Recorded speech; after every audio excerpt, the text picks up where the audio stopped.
Well, hello everyone. Seth Weiner here, your Rocktioneer. You're listening to Coffee Connections. Thanks for tuning in and joining us.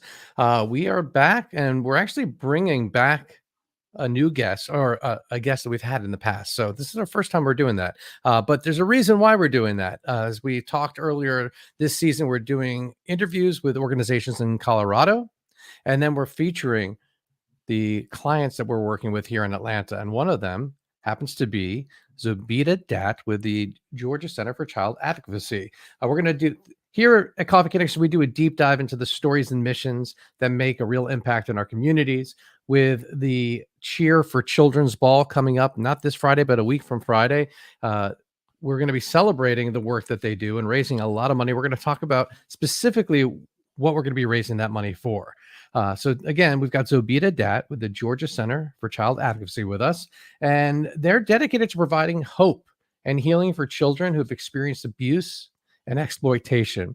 Their work helps empower and protect our most vulnerable. We're going to explore the incredible programs they offer, their approach to advocacy, and the critical roles they play in ensuring every child receives the support they need. So, folks, let's jump right into it and join me in welcoming Zobida. Welcome back. Hi, thanks for having me.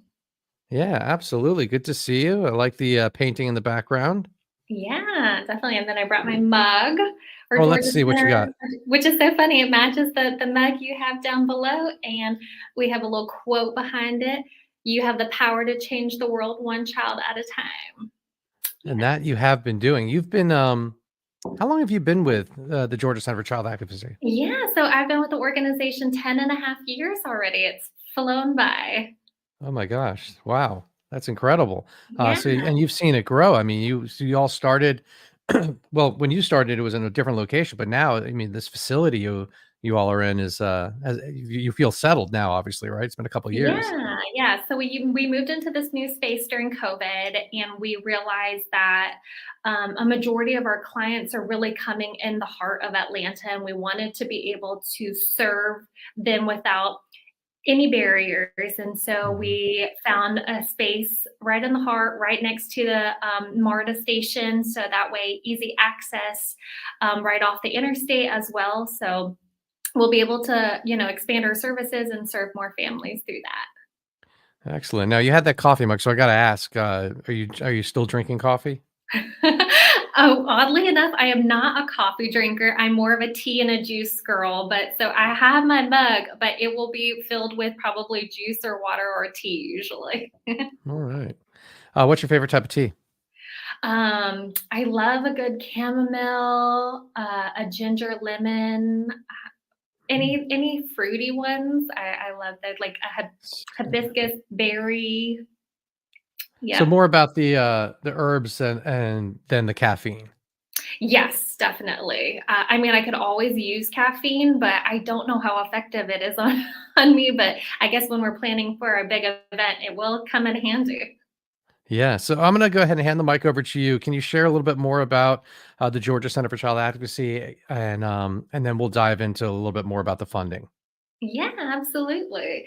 So the Georgia Center for Child Advocacy has been around for over 38 years. We serve children that have gone through some of the most traumatic experiences, including child sexual abuse, physical abuse, witness to violence, and trafficking.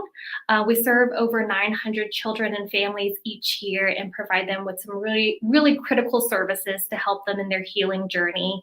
Um, our center here is really child friendly. We created it so that children can feel safe when they come and disclose what happened to them. We Mhm. work with the caregivers to understand their environment and make sure that the home is safe. If there are any resources that they need, we really connect them with those to really thrive and move forward and be able to be in a safe space. And then, of course, after what we do a forensic interview, we also provide ongoing therapy in that healing journey. We know that children that have been affected by these traumas have higher chances and risks of going through depression, you know, it affecting their mental health. So we want to make sure that they are able to go on and not let this define the rest of their lives. Yeah, so we are really excited. We'll tell you more about the Cheer for Children Ball, but all of our services that we provide to these families are at no cost, and we're only able to do that with our community supporters. Hmm. Sorry, I lost the. There we go. Trying to find my buttons there, but yeah, that's a lot, and that's heavy work too. I mean, that's Is there a lot of turnaround with the staff just because it's such heavy work that they do? What's great is our staff are so dedicated. I mean, it takes such a special group of people to be able to do this work.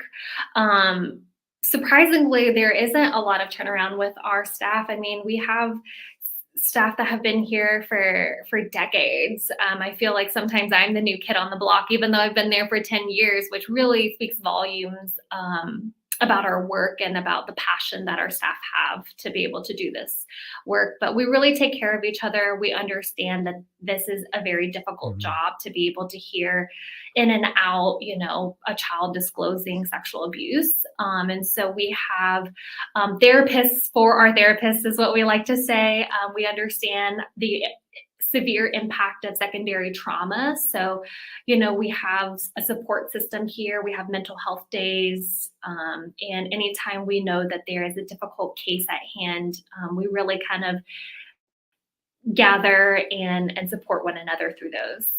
Mhm. That's great. Also, I'm wondering when a child goes through trauma and then they go through the program and they get the help that they need.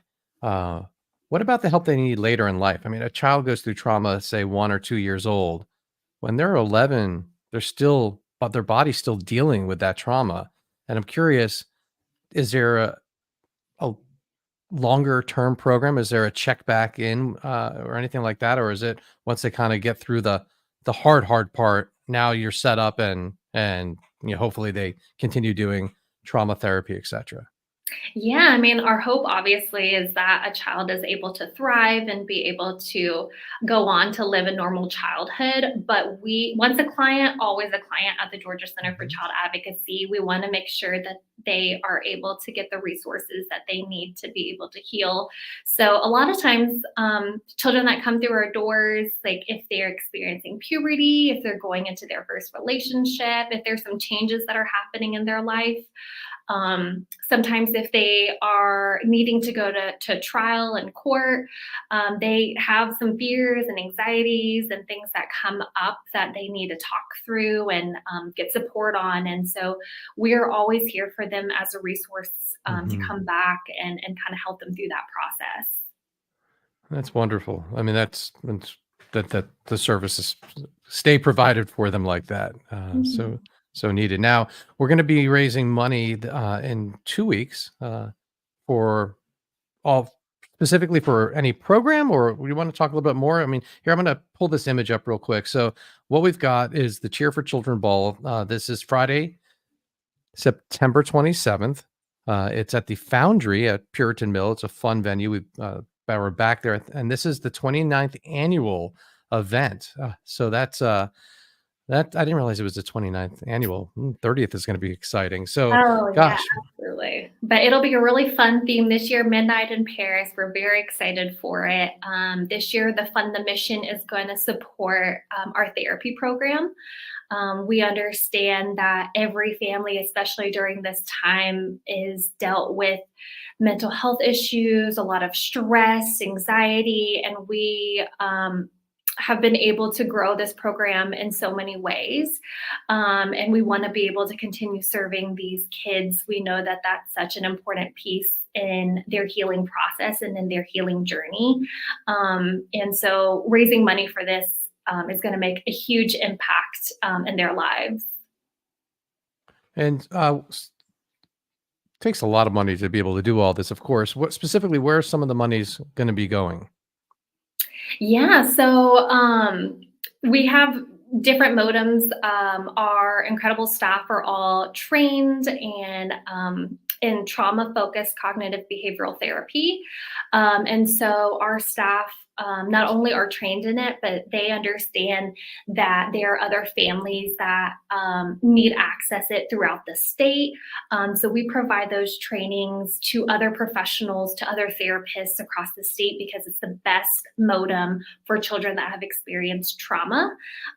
We also, within our organization, provide different ways that we support families, whether it's through art therapy or getting them involved in activities for caregivers. We understand that, if we are able to help the entire family holistically, that they are able to be in a healthier and safer place. And with some of these trainings, I imagine there are some like school the excuse me, the therapists from schools and whatnots, because they're the ones who can see these children every day and identify that someone's not acting normal. Let's look into this kind of thing. Yes, absolutely. I mean, teachers are the ones seeing the kids day in and day out, and there are definitely signs to look out for. We provide trainings to them, both teachers and counselors, to be able to help the children. In years past, when children act out or they fall asleep during class, they would get punished. And that would be the immediate response, instead of coming at it at a trauma informed lens to say, what is going on with this child? Was there something that they experienced? Are they experiencing trauma currently in their life? Hmm. Or is there something else that's going on in the household that we can help them through, instead of punishing them for something that they may not be responsible for? Yeah, that's such a interesting concept. I feel like that's something that's newish for our generation, where we look our initial act when a our initial reaction when a child misbehaves is to punish them, or to set they're breaking the boundaries, we need to deal with this. But in reality, if they're coming from trauma, then in a way it's almost like they're diseased. And you wouldn't go to someone that say, is like suffering from cancer and or another disease, and treat them a certain way, right? So if we look at it like it's a disease in that sense, and you treat them, you come from a different place, we can actually be much more helpful. And like you said, when the child's sleeping, it's not that they're bored. I mean, sometimes it is. Sometimes, yeah, they need a little discipline, but often it could be a sign for something much bigger. And so Yeah, and it's I it's important to recognize those patterns and the signs, and so, really helping the teachers and counselors kind of keep an eye out on those students, and inform other teachers that they may have of what's going on in their life if they had experienced some severe trauma, to kind of help them navigate that. And you know whether it's providing a healthy breakfast for them in the morning, or just checking in on them to make sure that they're okay, or letting them put their head down after they finish their classwork, to let them know that they're being supported, um, inside and outside the classroom. Mhm. And a lot of times people hear something like this and say, "Gosh, it's going to take so much money, hundreds of thousands of dollars. I mean, what could my $300 do?"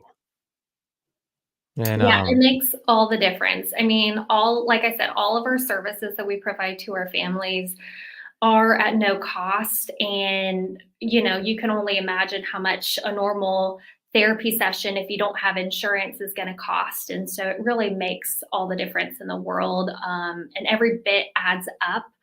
Um, and so we want to be able to continue serving more organizations, and children, and families through this.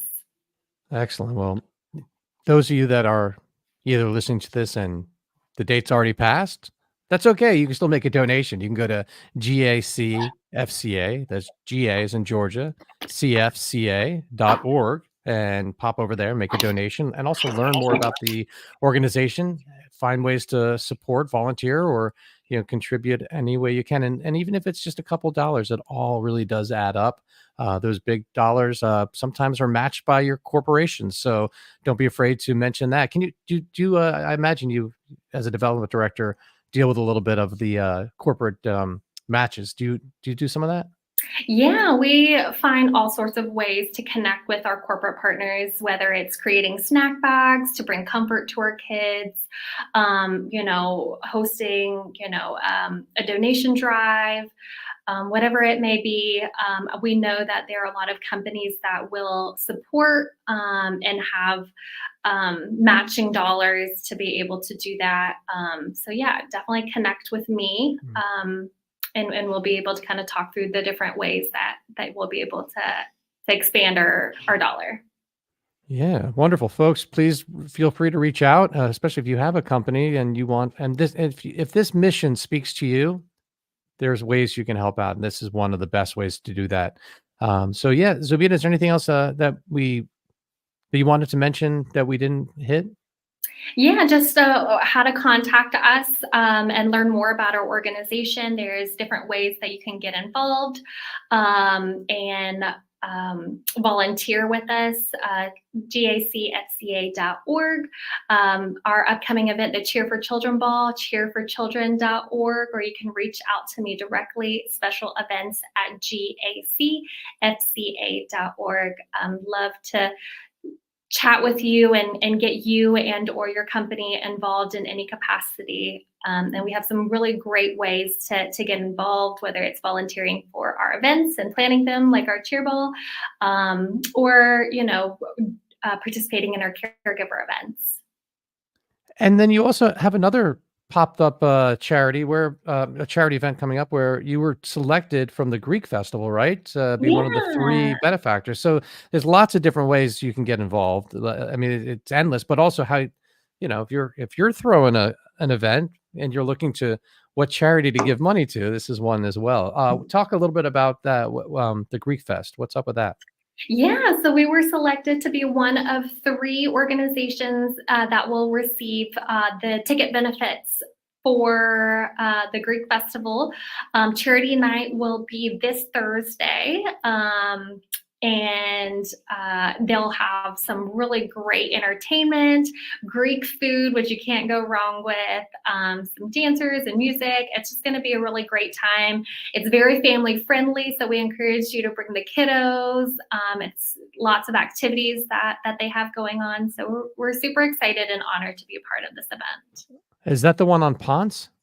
It's on Claremont. Claremont, right, right. Yeah, yep. But right in that Awesome. area. Yeah. hmm Okay, excellent. Well, thanks so much for your time. I didn't ask you in the beginning before we talked, so I'm going to throw you on the spot. I hope Okay. that's okay. But I always close my coffee connections by asking our guests to recommend another guest, another nonprofit in the Atlanta Ooh. area or Colorado, if you have a organization there you'd like to recommend. Ooh, that's Normally, great. I ask my guests to think about it ahead of time, but Yeah, no, that's okay. I'll be on the spot. I want to shout out Sexual Abuse Speak Out. They do a lot of poetry slams and spoken words that support survivors of domestic violence and sexual abuse. And they put on usually an event every month, but we've also been selected as one of the charities every year. So, yeah, they would be fantastic to speak with.